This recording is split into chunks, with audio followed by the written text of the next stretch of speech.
আরে হাল্ক ভাই, তুমি ভাত খাইতেছো, ওইদিকে তোমার বাবাকে কে যেন তুলে নিয়ে গেছে। আমার সাথে তাড়াতাড়ি চলো। যদি আমার বাবার কিছু হয় তবে সবাইকে আমি একদম শেষ করে দিব। বাবা, আমি আসতেছি তোমার কাছে। আরে জমিদার সাহেব, আপনি আমার বাবাকে আটক করেছেন কেন?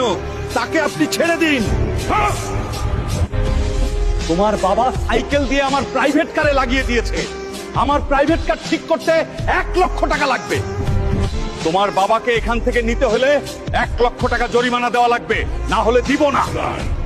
বাবা হাল্ক, আমি দেখিনি। বাজার থেকে আসার সময় সাইকেল দিয়ে লেগে গেছে গাড়িতে। আমাকে এখানে থেকে নিয়ে যা।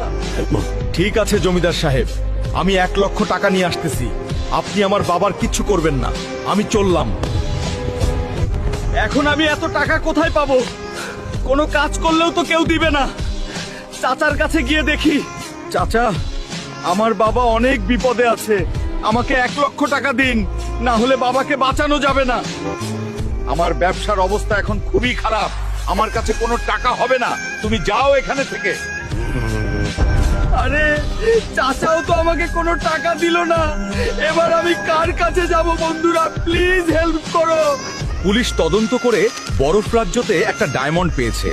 সেটা যে আনতে পারবে তাকে 20,00,000 টাকা পুরস্কার দেয়া হবে। আমি যাব বরফ রাজ্যেতে, আর সেখান থেকে ডায়মন্ড নিয়ে আসব, আর সেই টাকা দিয়ে বাবাকে বাঁচাবো। কি মনে হয় বন্ধুরা, আমি কি পারবো সবাই হারিয়ে ডায়মন্ডটা আনতে আর বাবাকে বাঁচাতে?